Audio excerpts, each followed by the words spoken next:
तर काल त्यांनी कलम 29 चा उल्लेख केलेला होता आणि त्यामध्ये ते म्हणतात की आता तुम्ही उपकलम 4चा संदर्भात आणि 9च्या संदर्भात सुद्धा पहा, जर नाव मुख्य कार्यालय पदाधिकारी पत्ता यामध्ये बदल झाला असेल तर ते कळवणं आवश्यक आहे। आणि आता पहा, आम्ही निवडणूक आयोगाला काय कळवलेलं होतं तर विनाकारण वाद निर्माण झालेला आहे आणि मी पदाधिकाऱ्यांची नावं देऊन निवडणूक आयोगाला पत्र लिहिलेलं आहे। त्यांना माहिती आहे की हा बदल झालेला आहे म्हणून ते म्हणतात आम्हाला सांगा, आणि ते म्हणतात की त्यांना 2018च्या घटनेबद्दल माहिती नाहीये। तर या पत्रामध्ये शिवसेना पक्षाचे प्रमुख असं लिहिलेलं होतं। तर सरन्यायाधीश म्हणतात की जोपर्यंत बदल होत नाही तोपर्यंत तुम्हाला कळवण्याची आवश्यकता नाहीये। तर यावर सिब्बल यांनी म्हटलंय की कायद्यानुसार जे काही आवश्यक होतं ते आम्ही सगळं काही केलेलं आहे आणि निवडणूक आयोगाकडे नवीनतम घटना नाही असं म्हणणं त्यांच्यासाठी सोयीचं आहे। निवडणूक आयोग म्हणतो की सर्व उपनेते नामनिर्देशित आहेत पण ते निवडलेले आहेत आणि निवडणूक आयोग कागदपत्रांकडे पाहतही नाहीये। काय नेमकं याचा सगळ्याचा अर्थ कसा काय घ्यायचा आहे गोविंद? पण जर बघितलं तर या ठिकाणी पुन्हा एकदा आज सुनावणीला जी सुरुवात झालेली आहे आणि सुनावणीला सुरुवात झाल्यानंतरच एकूणच संघटना आणि पक्षाचं मुख्य कार्यालय पत्ता, पक्षातील निवड प्रक्रिया या सगळ्या गोष्टीच्या अनुषंगाने जे प्रश्न उपस्थित होत आहेत आणि त्याच्यावर कपिल सिब्बल जे आहेत ते बोलताना म्हणता आहेत की याच्यावर विनाकारण वाद निर्माण करायची गरज नाहीये। कारण का तुम्ही जसं म्हणालात तसं या ठिकाणी आम्ही ज्या वेळेला या ठिकाणी पक्ष संघटनेत बदल झाले, नेते उपनेते यांच्या निवडी झाल्या, तर त्या संदर्भातल्या नावाच्या यादी सहित सगळी जी माहिती आहे तशी जी कागदपत्र जी आहेत ती आम्ही या ठिकाणी केंद्रीय निवडणूक आयोगाला दिलेली आहेत आणि तशा पद्धतीच्या ओसी म्हणजे एखाद्या कार्यालयाला आपण एखादं पत्र दिलं तर त्यांची जी पोच पावती घेतो तर तशा पद्धतीच्या ओसी सुद्धा आमच्याकडे आहेत आणि ही सर्व कागदपत्र जी आपण न्यायालयात आम्ही जे सादर केलेले आहेत त्याच्यामध्ये या सगळ्या गोष्टी आहेत।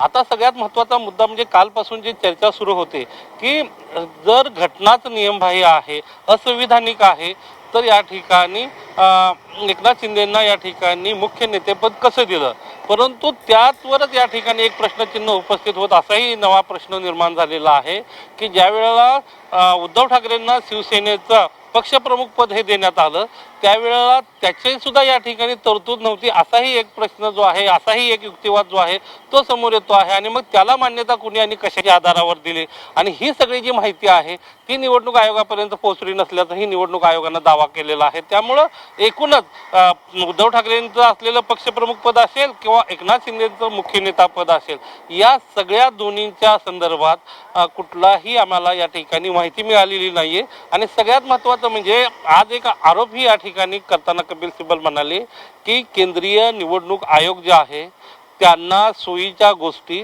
त्यांना सोयीचा कायदा अशा पद्धतीने वागत आहे असा एक गंभीर आरोप सुद्धा आजच्या या सुनावणीच्या दरम्यान युक्तिवाद करत असताना कपिल सिब्बलांनी केल्याचं पाहायला मिळत आहे। आणि तो कालच जो मुद्दा उपस्थित केला होता, जर समजा 2018ची घटना नियमबाह्य होती, असंविधानिक होती, तर मग उद्धव ठाकरे जरी समजा हे झाले असते तरी मग एकनाथ शिंदेंना याच घटनेच्या आधारावर मुख्य नेतेपद कसं दिलं, त्यांना लाभाची पदं कशाच्या आधारावर दिली आणि मग त्यावेळेला निवडणूक आयोगाच्या या गोष्टी लक्षात आल्या नाहीत का? आणि आता 2026ला निवडणूक आयोग याच्यावर जागा होतोय अशा पद्धतीची जी मार्मिक टिप्पणी जी आहे ती सुद्धा कपिल सिब्बल करताना पाहायला मिळत आहेत आणि जोरदार युक्तिवाद जो आहे तो या ठिकाणी कोर्टात सुरू आहे। कोर्ट रूम मध्ये जे आहे ते वेगळे वातावरण जर आपण बघत असाल तर मोठ्या प्रमाणात जे लिजेंडरी वकील आपण ज्यांना म्हणतो, जे मोठमोठाले वकील जे आहेत ते सुद्धा हा खटला ऐकण्यासाठी आलेले आहेत। त्याचबरोबर जे राजकीय पक्षाचे काही नेते आहेत ते सुद्धा या ठिकाणी पोहोचलेले पाहायला मिळते आणि मुख्य सरन्यायाधीश जे आहेत देशाचे त्यांच्या या ठिकाणी खंडपीठाच्या समोर ही जी आहे ती सुनावणी सुरू आहे। आणि अगदी गोविंद, म्हणजे एकंदरीतच हा निकाल जो आहे तो अतिशय माइलस्टोन ठरणार आहे। एकंदरीतच घटनात्मक पेच निर्माण झाल्यानंतरचा हा निकाल सगळ्याच वकील असतील, राजकीय धुरंधर असतील यांच्यासाठी मार्गदर्शक असणार आहे। यानंतर जाऊयात कृष्णात पाटील आपल्या सोबत आहेत। कृष्णात, आपण बघितलं की ज्या पद्धतीने गोविंद यांनी सांगितलं की घटना जी आहे पक्ष घटना आहे याचा उल्लेख वारंवार होताना दिसतोय। 2018ची पक्ष घटना निवडणूक आयोगानं ग्राह्य धरली नाही, 1999च्या घटनेनुसार सगळा निर्णय दिलेला आहे। मात्र या सगळ्यामध्ये एकनाथ शिंदेना पद कुठनं दिलं, या सगळ्यामध्ये एकनाथ शिंदे यांच्याकडे शिवसेना देण्यासाठी किंवा उद्धव ठाकरे यांच्याकडून पक्षचिन्ह काढून घेण्यासाठी निवडणूक आयोगानं आपल्या सोयीची कागदपत्र बघितली, आपल्या सोयीचा निर्णय घेतला अशा प्रकारचा दावा मागच्या आठवड्यातल्या सुनावणीमध्ये सुद्धा कपिल सिब्बलांनी केला आणि या आठवड्यात सुद्धा कपिल सिब्बल वारंवार त्याच मुद्द्यांकडे फोकस करताना दिसतात। संदीप, काल देखील शिवसेना UBTच्या घटनेमध्ये लोकशाहीचा अभाव असल्याचं किंवा लोकशाही विरोधी घटना असल्याचं काल देखील मुद्दा उपस्थित केला गेला होता आणि शिवसेना शिंदेंच्या वतीनं हा आक्षेप घेतला गेला होता की लोकशाही नाही आहे आणि तुमच्या जे काही पदाधिकारी नेमले जातात ते नियुक्त केले जातात. त्यावेळी आज त्यामुळं कपिल सिब्बल यांनी सांगितलं गेलं की आज कोर्टापुढे सांगितलं की आमच्यातले काही पदाधिकारी हे निवडून येतात तर काही पदाधिकारी हे नियुक्त केले जातात. आणि काल देखील त्यावेळी त्याचा दाखला देताना काँग्रेसचा अध्यक्ष युवक काँग्रेसचे अध्यक्ष हे निवडून येतात आणि इतर पदाधिकारी जे आहेत ते नियुक्त केले जातात. त्यामुळे प्रत्येक पक्षाची घटना ही वेगवेगळी असते. प्रत्येक पक्षातले जे काही स्ट्रक्चर असतं ते वेगवेगळं असतं आणि त्यामुळं काही अंमलबजावणी करणारी पदं जी आहेत ती नियुक्त करणंच गरजेचं असतं आणि त्यामुळं काही पदं ही नियुक्त केली जातात आणि काही पदं ही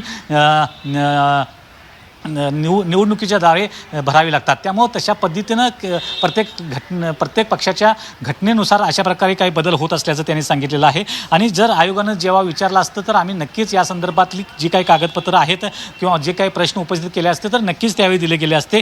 परंतु जेव्हा 1999च्या घटनेमध्ये कुठेही मुख्य नेतेपद नव्हतं, त्यानंतर 2018च्या घटना जेव्हा दुरुस्त झाली त्यामध्ये देखील मुख्य नेतेपद नव्हतं आणि तुम्हाला 2026ला कसं काय कळतं की यामध्ये मुख्य नेतेपद नव्हतं. तो जेव्हा 2022 रोजीच तुम्ही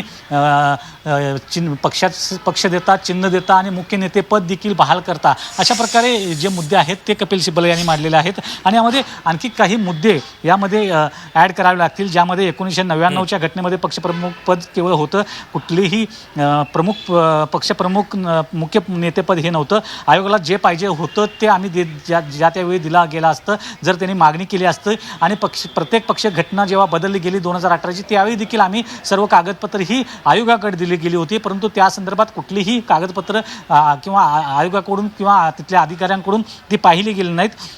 आणि त्यामुळं 23 जानेवारीला संघटनात्मक निवडून जी पदं आली गेली 23 जानेवारीला ती आम्ही निवडणूक आयोगाला दिली गेली. फेब्रुवारीमध्ये नेते बदलले गेले का अशा प्रकारचा एक कोर्टाचा सवाल होता. त्यामध्ये 33 पैकी 12 पदं जी आहेत ती निवडून आलेली आहेत आणि इतर पदं जी आहेत ती नियुक्त केले गेलेले आहेत असं सांगितलेलं आहे. त्यामुळे 27 तारखेच्या पत्रात निवडून आलेल्या आणि नियुक्त केलेल्यांची माहिती आपण दिल्याचं कपिल सिब्बल यांनी सांगितलेलं आहे. त्यामुळं फेब्रुवारीमध्ये नेते बदलले गेले का या प्रश्नाला उत्तर देताना कपिल सिब्बल यांनी या संदर्भात काही कागदपत्र देखील स्पष्ट केलेले आहेत. त्यामध्ये काही निवडले गेलेले आहेत, काही नियुक्त केले गेलेले आहेत, अशा प्रकारचा मुद्दा जो आहे तो मांडलेला आहे. म्हणजे 23 तारखेला जे पत्र आलं त्यानंतर 25 तारखेला आम्ही निवडणुका घेतल्या आणि 27 तारखेला आम्ही केंद्रीय निवडणूक आयोगाला त्या संदर्भातलं कळवलेलं असल्याचं त्यांनी सांगितलं मिळालं. त्यामुळे पक्षप्रमुखपद नाही हे 2022मध्ये कसं काय कळालं तुम्हाला, अशा प्रकारे त्यांनी प्रश्न उपस्थित केलेला आहे. त्यामुळं पक्षात कुठलीही फूट पडलेली नाही, केवळ विधिमंडळ पक्षामध्ये फूट पडलेली आहे.